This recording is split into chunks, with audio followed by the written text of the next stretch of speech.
1902년 1월 1일 미국 켄터키주 머레이라는 도시에 수백 명의 사람들이 모여들었다. 바로 미국의 발명가 네이선 스터블필드의 발명품을 구경하기 위해서였다. 공개 실험에서 스터블필드는 약 60cm 정도의 상자 2개를 가지고 나타났다. 그 상자들은 약 60m 정도 거리를 두고 설치된 후 한쪽에는 스터블필드가, 다른 쪽에는 그의 아들 버나드가 서 있었다. 스터블필드가 상자에 대고 새 인사를 하자 그 소리는 아들이 있는 상자에 생생하게 전달되었다. 뿐만 아니라 마을 곳곳에 설치된 7개의 상자에서도 스터블필드의 생생한 목소리를 들을 수 있었다. 그 상자들은 아무런 선도 연결되지 않은 상태였다. 바로 최초의 무선전화기 실험이었던 것이다. 그 실험을 참관한 대다수의 사람들은 놀라움을 감추지 못했으나 처음 보는 기술의 마귀의 장난이라며 야유하는 사람도 있었다.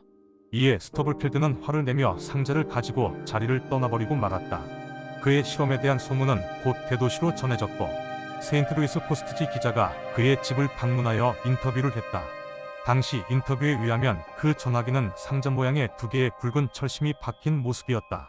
1km 떨어진 곳에서 다른 상자의 철심을 땅에 박은 후 통화를 시도하자 마치 방에 마주 앉아 이야기하듯 생생한 상대방의 목소리를 들을 수 있었다고 한다.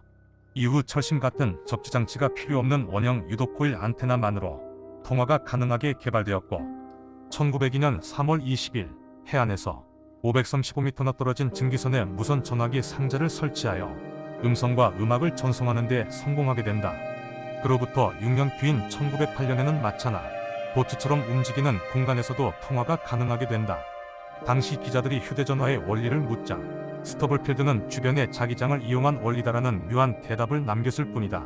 스터블필드의 통신장치는 몇 가지 문제에 봉착하게 된다.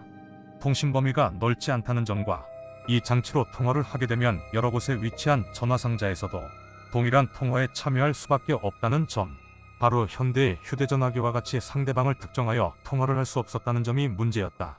켄터키주 머레이에서 공개 실험을 하기 10년 전인 1892년 스터블필드는 이웃인 웰스에게 아무런 선이 연결되지 않은 전화기 상자를 건네주며 집 주변을 걸어보라고 하였다. 잠시 후 전화기 상자에서 들려오는 소리에 깜짝 놀란 웰스는 하마터면 전화기 상자를 떨어뜨릴 뻔했다.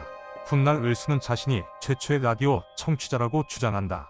스터블필드의 통신장치가 라디오 방식이었는지에 대해서는 의견이 분분하지만 현재의 휴대전화와 가장 유사한 방식이었다고 기록되고 있다. 그의 기술은 진전을 이루지 못하고 1910년 진공관을 이용한 라디오 방송이 개발되면서 결국 스터블필드는 사람들의 관심에서 멀어지게 된다. 가난에 시달리던 스터블필드는 1929년 자신의 집에서 쓸쓸하게 죽은 채 발견되었다. 이미 그의 무선 전화기는 모두 사라진 후였으며 관련 기록도 모두 없어져 버렸다. 네이선 스터블필드는 100여 년 전 어떻게 무선 전화기를 발명할 수 있었던 것일까? 그가 말한 자기장을 이용한 원리는 과연 무엇이었을까? 그의 죽음과 더불어 세상을 놀라게 했던 무선 전화기의 원리는 영원히 미스터리로 남게 되었다.